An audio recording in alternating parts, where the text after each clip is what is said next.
Welcome to another important video. You are watching Fun Story and we'll discuss about investment options for the girl child. So यहाँ पे हम देखेंगे कि आज girl child के लिए क्या क्या ऑप्शन है, कोई गवर्नमेंट स्कीम है कि दूसरा कोई प्लान में हम इन्वेस्ट कर सकते हैं।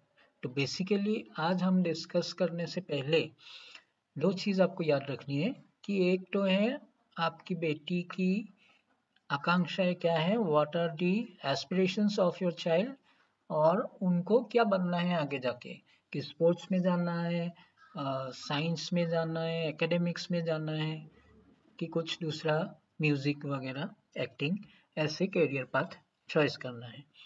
सो if the girl wants to pursue a career, तो आजकल देखते हैं कि हायर एजुकेशन जो भी है, प्रोफेशनल कोर्सेज को छोड़ भी दीजिए तो भी हायर एजुकेशन का cost is going up rapidly, and the inflation जो उसका हर साल उसमें इंक्रीज होता है फीस वगैरह, तो वह बहुत एक्सपोनेंशियली इंक्रीज होता है। अनलाइक जो हमारा जनरल इन्फ्लेशन जो गवर्नमेंट देता है 6%, 7% या 5%, उससे कई अधिक गुना उसमें इन्फ्लेशन होता है। तो उसमें इन्फ्लेशन जब होता है तो वो कितना होता है अप्रोक्सीमेटली, अगर आप even if you take 10% as the rate of inflation, जो आज आपको अगर 25 लाख लग रहे हैं, after 7 years it will become double, that is 50 lakhs, और हो सकता है इन 14 years another double, so 1 crore तक लग सकता है आज का जो 25 lakhs है। So if the girl has another 14 years till she gets into the higher education and career, तो आपका कॉस्ट अप्रोक्सीमेटली 4 to 5 times आज के डेट से बढ़ जाएगा। ये पहले नोट करने की चीज़ है, फिर जो भी डिस्कस करेंगे आगे इससे बहुत इम्पैक्ट होने वाला है। सो पहला एक बहुत अच्छा स्कीम अभी आया है गवर्नमेंट का, government of India central scheme है, जिसका नाम है सुकन्या समृद्धि योजना। तो उसमें क्या है कि उसका बेसिक फीचर्स ऐसा है कि 10 साल for the attain the age of 10 उसमें इन्वेस्ट करना है, और एग्जिट कब होगा, maturity 21 years after opening the account. मतलब जैसे 9 years में किसी ने ओपन किया तो 30 years में जाके मैच्योरिटी होगा। इंटरेस्ट जो होता है हर क्वार्टर में अलग अलग होता है, वो गवर्नमेंट अनाउंस करती है basis the interest rate in the economy. So generally वो स्टेबल रहता है, बट फिर भी जैसे 2 साल पहले तक 7.6% था, अभी जब जैसे इंटरेस्ट रेट बढ़ा है अभी फिलहाल है 8%, and it started with around 9% जो था जब शुरू किया था। इसमें दूसरा चीज क्या नोट करने लायक है कि एक गर्ल चाइल्ड के लिए एक ही अकाउंट होगा, पेरेंट्स अगर मम्मी डैडी दोनों में से एक ही खोल सकते हैं। मतलब ऐसा नहीं कि मदर ने भी खोल लिया और फादर ने भी खोल लिया, ऐसा नहीं होगा। मतलब एक गर्ल चाइल्ड के लिए एक ही अकाउंट होगा, और फैमिली में अगर 3 लड़कियां हैं तो 3 अकाउंट नहीं होगा, 2 ही हो सकता है मैक्सिमम। इसमें एक मैंडेटरी चीज है कि जब से शुरू किया तब से 15 साल तक इन्वेस्टमेंट हर फाइनेंशियल ईयर में एक इन्वेस्टमेंट होना जरूरी है, और वो कितना है, ₹250 से मैक्सिमम 1.5 लाख। तो मिनिमम तो बहुत कम है, कोई भी कर सकता है, मैक्सिमम 1.5 लाख है, जो मतलब एक आज के डेट में काफी है एक फाइनेंशियल ईयर के लिए जनरली। बट ये एक मैक्सिमम लिमिट है, अगर आपको बाय चांस आपको ज्यादा भी इन्वेस्ट करना हो तो you can not do it. सबसे एक बढ़िया बात है पेरेंट्स के लिए कि इसमें एग्जेम्प्ट है टैक्सेशन के हिसाब से। सो अभी आपने इन्वेस्ट किया, वो भी 80C सेक्शन में आपका आ जाएगा एग्जेम्पशन, और जब विड्रॉ करेंगे तब भी कोई टैक्स नहीं लगेगा। अभी ये तो बेसिक फीचर्स हमने डिस्कस कर लिया है, तो अभी नेक्स्ट क्या है कि इसके जो अच्छे पॉइंट्स हैं या फिर इसके जो बुरे पॉइंट्स हैं, the good and the bad will discuss. So पहले डिस्कस करते हैं जो अच्छी चीजें हैं। तो उसमें पहले आता है टैक्स, जैसे मैंने बताया एग्जेम्पशन जब आप इन्वेस्ट करेंगे और जब निकालेंगे तब भी होल लाइफ मतलब ये एग्जेम्प्ट ही रहेगा टैक्स से। प्लस आपको टैक्स रिबेट जो होता है इनकम टैक्स में वो भी मिलेगा up to 1.5 lakh. So small saving schemes में आता है, ये याद रखने की बात है। उससे भी बढ़िया बात क्या है कि ये गवर्नमेंट बैक्ड स्कीम है, सेंट्रल गवर्नमेंट का स्कीम है, and hence the capital is protected. मतलब आपका कभी भी ये जो पैसा है वो ये नहीं होगा कि कम मिल जाएगा, जितना हुआ है उससे कम नहीं मिल सकता, जितना हुआ है उतना ही मिलेगा आपको। तो आपका कैपिटल प्रोटेक्ट रहेगा। Interest rate generally obviously small savings schemes में ये बढ़िया देता है। जैसे मैंने पहले भी डिस्कस किया, 250 रुपीज़ है तो कोई भी इसमें इन्वेस्ट कर सकते हैं जिसका थोड़ा भी इनकम हो, वो भी साल का 250 मिनिमम है, मैक्सिमम 1.5 लाख। तो इसमें पर फाइनेंशियल ईयर ऐसा है कि किसी साल में आपका मतलब आपके पास इतना पैसा नहीं रहा तो कम भी दे सकते हैं, वो फ्लेक्सिबिलिटी है, और एक बार में दे सकते हैं या जैसे भी देना है आप दे सकते हैं इसमें। अभी आते हैं जो पॉइंट्स इसके खिलाफ जाता है या इसको करने से पहले आपको जरूर इस पे ध्यान देना चाहिए। उसमें क्या है, there is no liquidity in this scheme. So when there is no liquidity का मतलब क्या है कि आपको 6th ईयर में पैसा चाहिए, नहीं मिलेगा, 7th ईयर में चाहिए, ऐसे नहीं मिलेगा। मिनिमम 15 ईयर्स पहले तो आपको इन्वेस्ट करना है और निकलेगा कब, 21st ईयर में। उससे एक दो पॉइंट्स हैं जब पहले निकाल सकते हैं, उसी पे आते हैं। यू कैन विड्रॉ जब आपके गर्ल चाइल्ड का एज हो जाएगा 18 साल, लेकिन सिर्फ 18 साल होने से नहीं होगा, उनको हायर एजुकेशन के लिए मिलेगा ये पैसा। बट एक प्रॉब्लम है इसमें। क्या प्रॉब्लम है, सपोज 18 ईयर्स हो गया या क्लास 10 उन्होंने पास किया और उसके बाद हायर एजुकेशन के लिए आपको पैसा चाहिए, तो आप फी वगैरह रिसिट वगैरह दे के दिखा सकते हैं, फिर जाके आपको वो पैसा मिलेगा। लेकिन कितना मिलेगा, ओनली 50%। सपोज आपका 50 लाख हो गया पूरा इन्वेस्टमेंट का अमाउंट वहाँ पे ये योजना में, एसएसवाई में, लेकिन आप 25 लाख से मैक्सिमम विड्रॉ कर पाएंगे फॉर हायर एजुकेशन। अभी आप 25 लाख विड्रॉ करेंगे, जैसे हमने पहले ही शुरू किया था कि इन्फ्लेशन जो है, जो फीस बढ़ता जाता है, the rate of increase in fees is much higher than other products. So education का आप देख लेंगे and it is entirely going private. So education में आपको, even if you want your child to study in the foreign universities, world के best education if you want to give them, तो ये जो 25 लाख या 50 लाख है, मैक्सिमम तो 50 लाख 60 लाख से ज़्यादा होगा नहीं, आगे देखेंगे 67 लाख। लेकिन उसका 50% आप विड्रॉ करेंगे तो ये एजुकेशन पर्पस के लिए इतना अच्छा नहीं है, मैं ये बात बोल सकता हूँ। मतलब ठीक है, जनरल एजुकेशन हो जाएगा, लेकिन but for specific education purpose ये चीज़ में एक प्रॉब्लम है कि 50% ही विड्रॉल होगा। बट इसमें ज़्यादा महत्वपूर्ण बात यह है कि शादी के लिए या for marriage they are giving full exemption कि 18 ईयर्स के बाद शादी हो जाता है लड़कियों की, तो आप पूरा अकाउंट क्लोज कर सकते हैं, एनी टेक आउट मनी। सो ये मुझे समझ में नहीं आया कि 50% एजुकेशन के लिए दिया लेकिन मैरिज के लिए you can close the account. So होना चाहिए था कि एजुकेशन के लिए भी ये पैसा देते तो अच्छा है। इससे क्या साबित होता है कि गवर्नमेंट का ये सोचना है कि जनरली क्या होता है, अगर हमने एजुकेशन के लिए सारा निकाल दिया, फिर शादी के लिए अगर कुछ पैसा लगेगा तो कहाँ से लाएंगे पेरेंट्स। सो इसका आप देखिए टारगेट कैसा है कि जो लोग इतना सेव नहीं कर पाते, जिनके पास नॉलेज कम है, और इधर उधर की कहीं भी स्कीम में जाके फंस ना जाए, कुछ भी जो आरबीआई प्रोटेक्टेड नहीं है, गवर्नमेंट के एजेंसीज द्वारा प्रोटेक्टेड नहीं है, जैसे सेबी हो गया, आरबीआई हो गया, ठीक है, आईआरडीए हो गया, तो कहीं जा नहीं सकता इंसान अगर कुछ भी दूसरा जो भी मल्टी लेवल मार्केटिंग हो गया या कोई भी ऐसा स्कीम जो इन सारे एजेंसीज से रेगुलेटेड नहीं है, तो वैसे स्कीम में ना जाके इस स्कीम में करने से अच्छा है जिनके पास नॉलेज या पैसा इतना नहीं है। तो that is best for them कि दोनों पर्पस हो गया, 50% एजुकेशन के लिए निकाल लिया और 50% अगर बच गया तो फॉर शादी या marriage they can use that. अभी आते हैं और एक प्रॉब्लम कि 21 ईयर्स तक अगर ये 18 ईयर्स में अगर पढ़ाई नहीं हुआ, उसके लिए नहीं निकाला या शादी नहीं हुआ, तो 21st ईयर में ही ये जाके क्लोज होगा। इसका मतलब ये है आपका चाइल्ड अगर एक साल में आपने शुरू किया तो 22nd ईयर में मेच्योर हो जाएगा स्कीम। अगर आपने 9 साल में शुरू किया, बच्ची की उम्र 9 साल थी तब से शुरू किया, तो 30th ईयर में ये जाके ऑटो क्लोज होगा, और उसके बाद ऑटो क्लोज मतलब आपकी बच्ची को ही जाके वहाँ पे जो भी डॉक्यूमेंटेशन का काम है करके वो पैसा विड्रॉ करना होगा।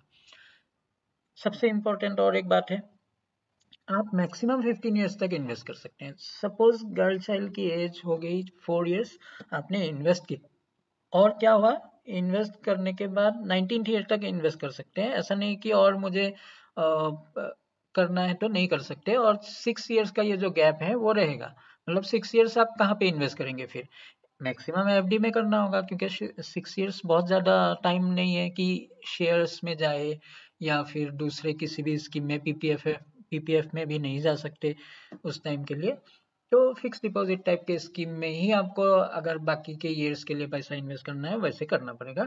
अदरवाइज मैक्सिमम 15 ईयर्स तक यू कैन इन्वेस्ट, मतलब बच्ची जन्म होते ही अगर आपने शुरू किया तो 15 ईयर तक आपने इन्वेस्ट किया और निकाला अपने 21st ईयर को, या जब हायर एजुकेशन और शादी हुआ तब। तो ये एक चीज़ है। और आपके पास ज़्यादा, आज आप सोच रहे होंगे कि 1.5 लाख काफ़ी होता है 1 साल के लिए इन्वेस्ट, लेकिन जैसे जैसे आपका इनकम बढ़ेगा तो आपको इन्वेस्टमेंट बढ़ाना पड़ेगा, बिकॉज आपको पता है कि इन्फ्लेशन भी रहेगा और आगे जाके cost of education will be very high. तो आपको 1.5 लाख से ऊपर इन्वेस्ट करना है तो यहाँ पे नहीं कर पाएंगे, वो एक चीज़ है। इसमें कोई लोन नहीं मिलेगा आपको, वो एक इशू है। अभी आते हैं comparison with mutual fund schemes. जिनको म्यूचुअल फंड्स के बारे में नहीं पता तो बेसिक वीडियोस हम लेके आएंगे, बट अभी के लिए जान, बहुत लोगों को पता है तो म्यूचुअल फंड्स क्या है। अभी इसका एक सिंपल कंपैरिजन करते हैं। म्यूचुअल फंड में कोई एंट्री एज की बात नहीं होती कि आप 0 है 1 है बच्ची का एज। आप parents, as parents you can invest at any time even if she is above 10। तो बच्चे के नाम से भी कर सकते हैं and you can also invest on your own. सिर्फ गोल को आपके सॉफ्टवेयर में टैग कर लीजिए कि मुझे एजुकेशन के लिए मैंने इन्वेस्ट किया है और ये शादी के लिए इन्वेस्ट किया है, ठीक है। इसमें जैसे 21 ईयर्स का मैच्योरिटी रहता है एसएसवाई में, म्यूचुअल फंड्स में ऐसा कुछ नहीं है। आप एक गोल प्लान, जैसे मैंने बोला एजुकेशन के लिए मुझे 1 करोड़ रुपया चाहिए, जिस दिन आपका 1 करोड़ रुपया टारगेट फुलफिल हो गया, चाहे वो 12 साल में ही टारगेट फुलफिल हो गया, तो आप उस पैसे को फिक्स इनकम फंड में लेके आ जाइए, कोई रिस्क लेने की जरूरत नहीं है। तो as and when the goal is reached, your destination is reached, you can get down. ये नहीं कि उतना टाइम तक 21 साल तक रहना पड़ेगा या 15 साल तक रहना पड़ेगा। एक एडवांटेज ये है। दूसरा एडवांटेज क्या है, आपको पता है कि म्यूचुअल फंड के जो भी रिटर्न्स हैं they are market linked, but उसमें बहुत सारे एसेट क्लासेस होते हैं, इक्विटीज सिर्फ नहीं होते हैं, gold silver government bonds equities, even आज के डेट में रियल एस्टेट भी है, कमर्शियल रियल एस्टेट जिसका रेंटल यील्ड्स आता है। So all these asset classes are there in mutual fund. अगर इनको ठीक से मिक्स किया जाए या ऐसे स्कीम्स हैं मल्टी एसेट फंड्स, उनमें डालने से आपका वॉलेटिलिटी जो है, जो ऊपर नीचे जाता है, वो बहुत कम हो जाएगा और स्टेबल पोर्टफोलियो हो जाएगा और रिटर्न्स भी स्टेबल आ जाएंगे। सो जनरली देखा गया है 10 to 12% आज के डेट में आ ही रहा है। तो अगर वैसे रहा तो आपको बहुत अच्छा रिटर्न मिल जाएगा विदाउट मच वॉलेटिलिटी। सो आप ये अपने फाइनेंशियल एडवाइजर के साथ बैठ के इसके बारे में प्लानिंग कर सकते हैं। अभी जैसे मैंने बोला, लोन्स म्यूचुअल फंड में इंस्टेंटली मिलता है, एसएसवाई में नहीं मिलेगा।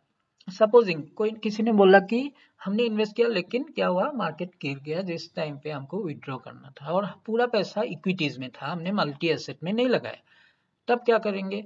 तो हम लोन भी ले सकते हैं इसके अगेंस्ट, कि पैसा एक ही बार में सारा ना निकाल के लोन ले लिया थोड़ा जितना जरूरत है, and then that can be repaid. ठीक है, वो लोन का ऑप्शन है अगर जरूरत पड़े तो, कि पूरा पैसा ना निकाले and let that money grow. अगर आपने सपोज आज के डेट में 10% से लोन उठाया म्यूचुअल फंड से और अगर पोर्टफोलियो 12% से ग्रोथ हो रहे हैं तो यू आर अर्निंग, तो वो एक बात है, उसी पैसे पे आप अर्न कर रहे हैं। मैक्सिमम अमाउंट इसमें कोई लिमिट नहीं। म्यूचुअल फंड में आज आपके पास इस साल में 10 लाख रुपए आ गया, यू कैन इन्वेस्ट दैट, तो आपका गोल जल्दी अचीव हो जाएगा। और अगर मार्केट किसी टाइम पे गिर गया, थोड़ा कम हो गया, उस टाइम पे आप ज़्यादा इन्वेस्ट कर सकते हैं, वो ऑप्शन म्यूचुअल फंड्स में रहेगा।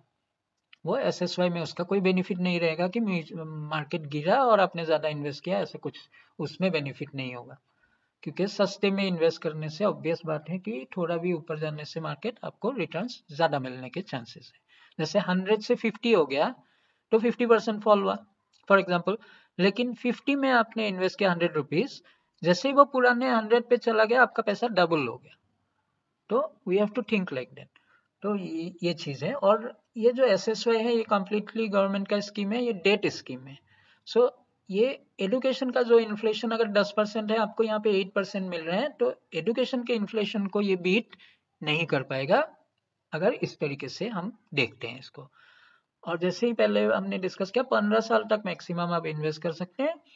इसमें कोई म्यूचुअल फंड में ड्यूरेशन नहीं होता, आप कभी भी इन्वेस्ट कीजिए, कितने साल के लिए इन्वेस्ट कीजिए। एक ही इन्वेस्टमेंट आप 3-4 गोल्स के लिए यूज कर सकते हैं। इसमें कोई कंपल्सन भी नहीं है म्यूचुअल फंड्स में कि हर साल इन्वेस्ट करना है। आपको किसी 3 महीने इन्वेस्ट नहीं कर पाए, अगर आप SIP के द्वारा इन्वेस्ट कर रहे हैं, 3 महीने नहीं कर पाए, उसको स्टॉप कीजिए, पॉज कीजिए, उसके बाद शुरू कीजिए। कभी 1 साल नहीं कर पाए तो ऐसा ज़रूरी नहीं है उसको करना ही है। You can pause that, stop that and again start. तो ये सारी options and flexibilities mutual fund के स्कीम्स में मौजूद है। अभी आते हैं मेन चीज कैलकुलेशन पे। तो मैंने यहाँ पे फुल, अगर 8% से आपको मिला, कोई इंटरेस्ट रेट ड्रॉप नहीं हुआ आगे जाके, तो कैसा रहेगा सुकन्या में आउटकम। तो maximum 1.5 lakh per year financial year हमने इन्वेस्टमेंट लिया है और इसको मंथली डिवाइड कर दिया 12,500 पर मंथ करके। तो 15 साल मैक्सिमम इन्वेस्टमेंट है, तो 15 ईयर्स ड्यूरेशन लिया है। मैच्योरिटी कितना है, 21 साल में होगा, तो मैच्योरिटी में कितना हमको पैसा मिलेगा। तो मैच्योरिटी में 67,43,000 मिलेगा। So which I think will not be sufficient for marriage as well as जो उनका एजुकेशन है। एजुकेशन में ही हो सकता है, आज के दिन में एक MBA हो सकता है 10, 15, 20 लाख कॉस्ट करता है अच्छी जगह से। So that will cost around 80 lakhs, 90 lakhs और 1 crore मे बी अपवर्ड्स। और if you want to go to foreign universities वो तो और भी ज़्यादा कॉस्ट करेगा आगे जाके। तो ये हो गया मैक्सिमम आप कितना बेनिफिट ले सकते हैं in case the interest rate doesn't fall and you are investing for whole of 15 years and taking out the money at 21 years। Child का एज 0 है, अभी जन्म हुआ है, अभी आपने इन्वेस्ट किया है। अभी इसके अगेंस्ट हम एक म्यूचुअल फंड का कैलकुलेशन देखते हैं। ये एक एग्जांपल है सिर्फ। तो ऐसे आप बहुत तरीके से बना सकते हैं अपने हिसाब से एक planning, goal planning. So suppose current age 1 है और मंथली इन्वेस्टमेंट सेम लिया हमने, 18 साल के लिए इन्वेस्ट किया और रेट ऑफ रिटर्न एज्यूम किया है हमने 12%। कभी ज़्यादा भी आ सकते हैं, कभी कम भी आ सकते हैं थोड़ा, बट जनरली अभी देखा गया है इतना आ ही रहा है। लास्ट 10 ईयर्स का आप एवरेज उठा के देख लीजिए तो 13% से ज़्यादा है निफ्टी का। अभी हम देखते हैं पीरियोडिक विड्रॉयल अगर हम करेंगे आफ्टर 18 ईयर्स, 19 ईयर में, ये इंपॉर्टेंट है क्योंकि आपको पैसा एक बार में नहीं चाहिए। आपको 67 लाख से एक बार में विड्रॉ करेंगे तो क्या होगा, जैसे सुकन्या का हो सकता है मतलब जहाँ पे एक्सपेंस नहीं होना है वहाँ पे एक्सपेंस हो जाएगा। तो इसमें क्या कर सकते हैं हम, इसको मंथली भी विड्रॉ कर सकते हैं। मैंने सिर्फ एक साल में दिखाया 15 लाख, क्योंकि शुरू के जो पहला साल होगा उसमें थोड़ा कम लगेगा। 28 ईयर नेक्स्ट ईयर में हायर एजुकेशन के लिए थोड़ा मतलब सिमिलर लगेगा, 15 लाख ले लिया। 21st ईयर में मैंने बढ़ा के निकाला है 20 लाख, 22nd ईयर में 25 लाख, 23rd ईयर में 30 लाख। तो ओवरऑल क्या दिखा गया है, 1 crore 5 lakhs विड्रॉ हो गया। तो टैक्स का भी इसमें ऑब्वियसली टैक्स लगेगा on the profits, but even if you consider tax almost similar to this return आ जाएगा, कहीं 1 लाख या 50,000 या 2 लाख का फर्क आएगा। तो इतना नहीं आएगा, फिर भी अगर हम 5 लाख भी हटा देते हैं इससे, 1 crore विड्रॉयल हो गया आपके मतलब 5 years के हायर एजुकेशन के लिए। So with the same amount of money that you were investing per month for the SSY, सिर्फ इसमें आपने 3 years extra invest किया है ऑब्वियसली। 15 years वहाँ पे था, यहाँ पे 18 years किया है। सो आप देख सकते हैं कि इसमें अगर आपने सही से प्लान किया कि आपको कैसे कितना टाइम के लिए इन्वेस्ट करना है और कब पैसा चाहिए, तो इस तरीके का आपको एक प्लानिंग आप कर सकते हैं, goal planning. Important thing, disclaimer, mutual funds are subject to market risk. Read all the scheme related documents carefully. और ये वीडियो मैं बता दूं, ये एजुकेशनल पर्पस के लिए है, इसमें हम कोई चीज़ की गारंटी नहीं ले रहे हैं।